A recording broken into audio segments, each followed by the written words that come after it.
commentary booth here. There is a broken header or something misfiring in that engine. Al Jr., there he goes. Well, Al Unser Jr. moves for the pass as they head down the long hill run into the 5th turn. And Al Unser Jr. moves into 2nd place as Paul Tracy takes it off of the race course.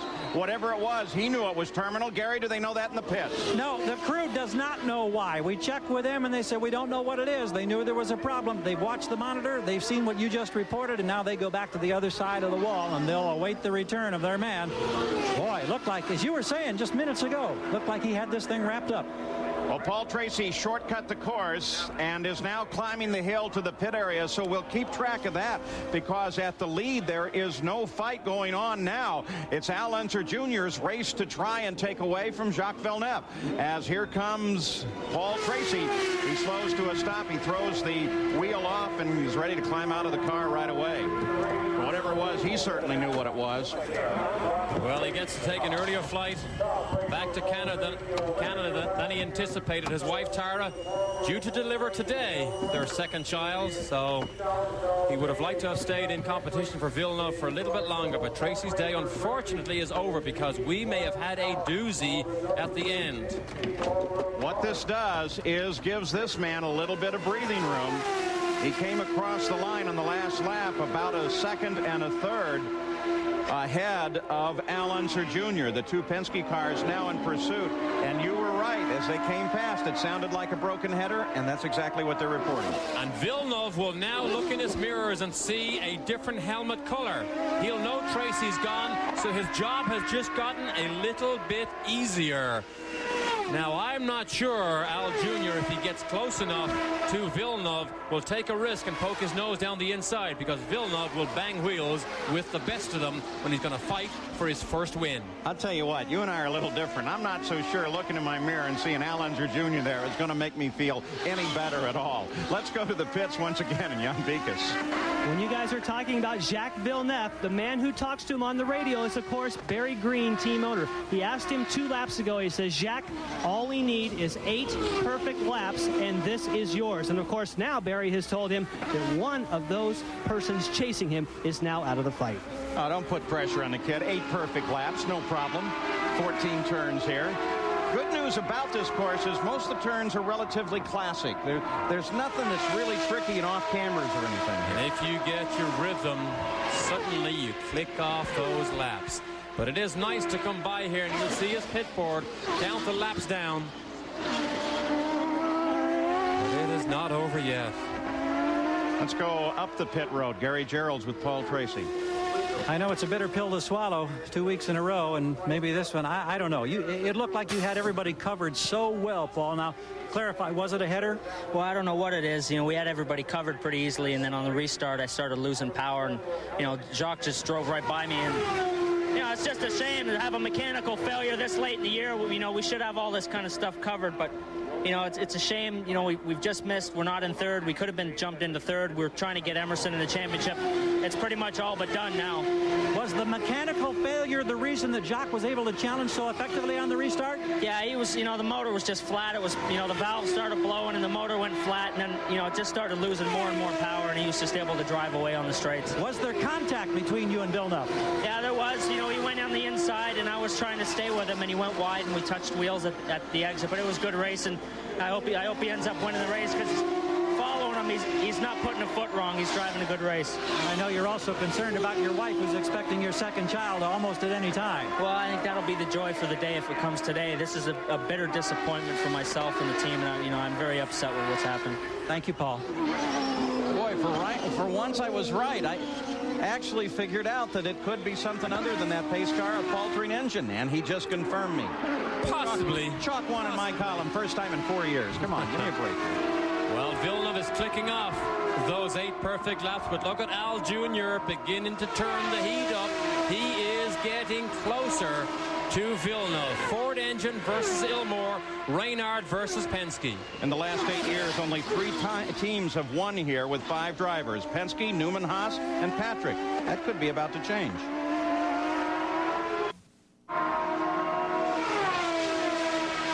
Back at the Texaco Haviland 200, Road America, Elkhart Lake, Wisconsin. Very busy sports weekend up here. The Packers are playing. Wisconsin played at home yesterday, and yet they still have a record crowd here today for the Indy cars.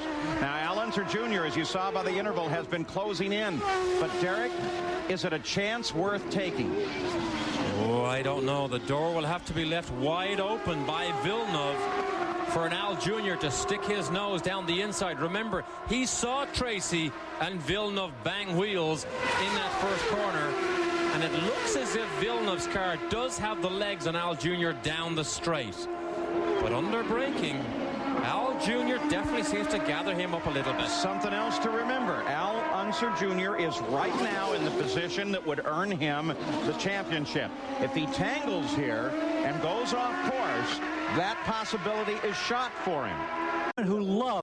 Above all, I always see Al Unser Jr. as a racer. If he sees a hole, he's going through it. Right, and also remember this. Currently, he has tied the record that Michael Andretti set at 8 wins. He could set a new record by going for the win here.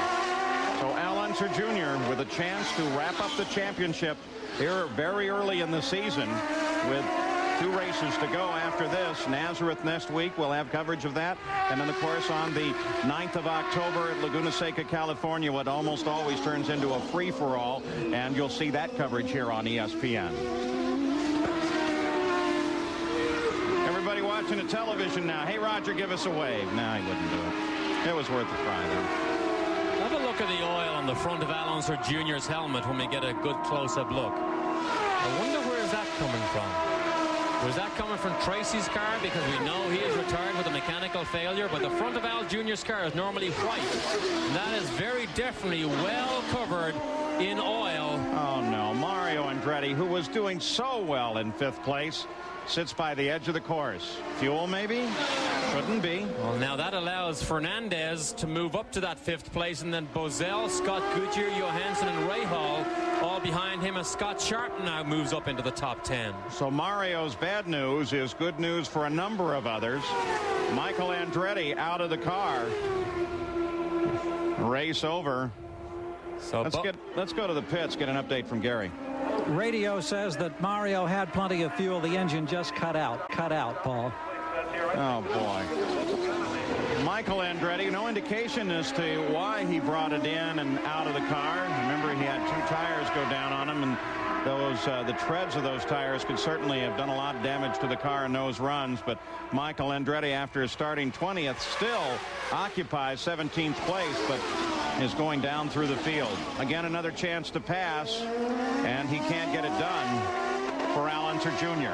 Battle for the lead continues, now with 2 laps to go. Junior can't just get close enough to Villeneuve. Villeneuve's car is set up so as it goes through the corner well, but accelerates off well, and it's fast down the straight. Now, under braking, right here, there's no room. Al Jr. doesn't have room to make an attacking move, and he's too far behind him.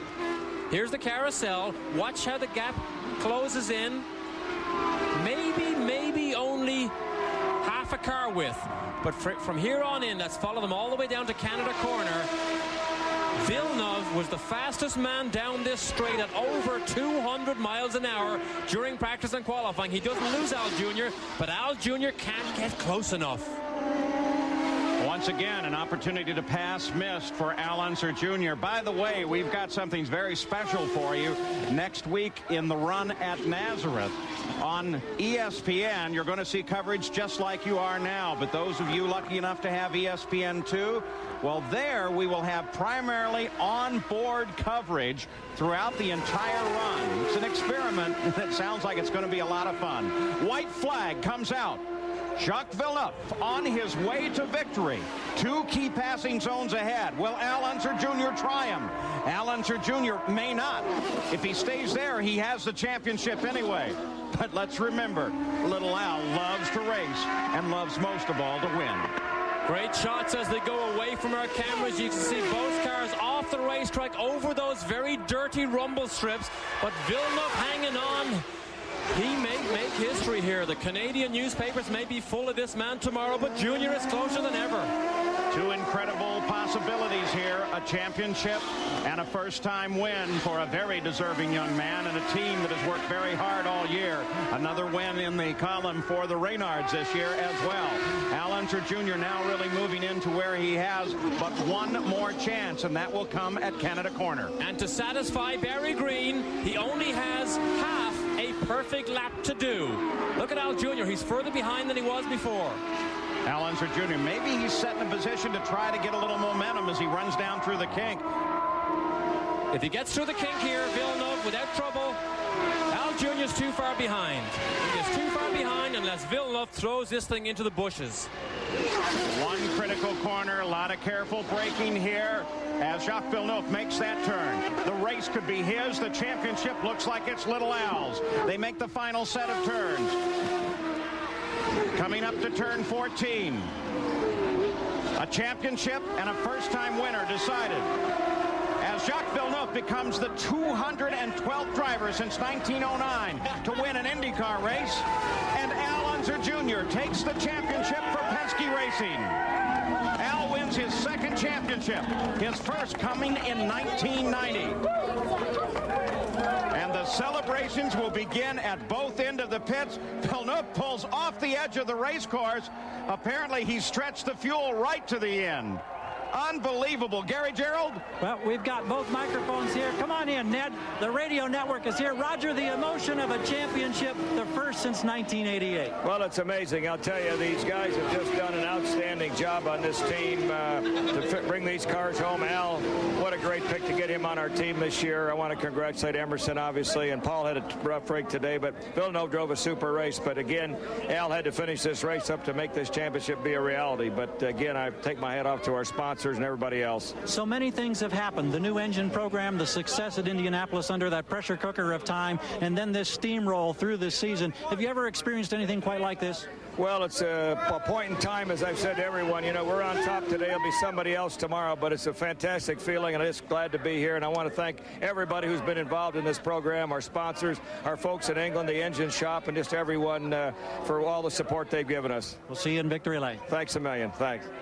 Yeah, there are a lot of folks back in England who have worked very hard for this championship. The good news for us is that we've got plenty of time. We're going to be able to savor the championship, savor this first-time win.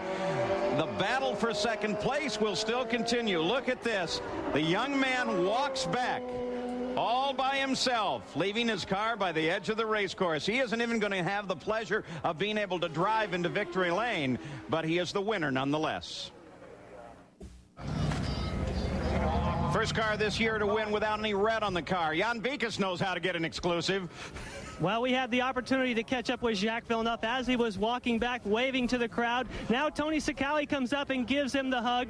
Congratulations. This man, the smile on your face tells it all. Oh, yeah, nice job. As one of the Green brothers congratulates you. Fantastic job. What a great restart. How'd you pull that off? Well, Paul started too early and got slowed down by the pace car, and then I had a great tow.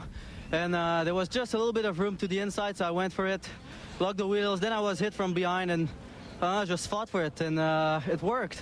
I want to thank the team because they did a great job. And in the two pit stop, I made big mistakes. I didn't put it in first gear in the first one. I stalled the second one, and they didn't let me down. They did a great job, and so we could win the race.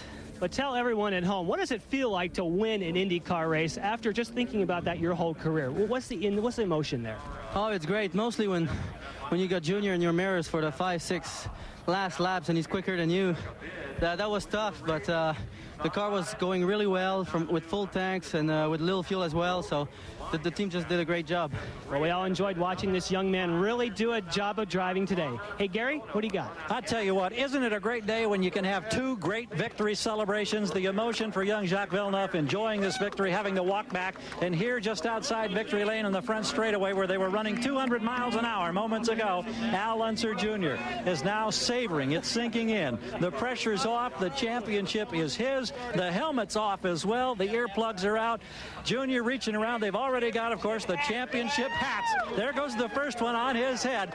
Team Penske 1994 PPG IndyCar champion. Junior, here's Nigel Mansell to offer congratulations, the defending champion, with an embrace for Al Unser Jr. and a big thumbs up. And as it begins to sink in now, what a marvelous, marvelous feeling you must be enjoying at this moment. Oh, yeah. I mean, it's incredible. The whole team, the Marlboro Team Penske, did a great job. And, you know, what can I say? I owe everything to them. I mean,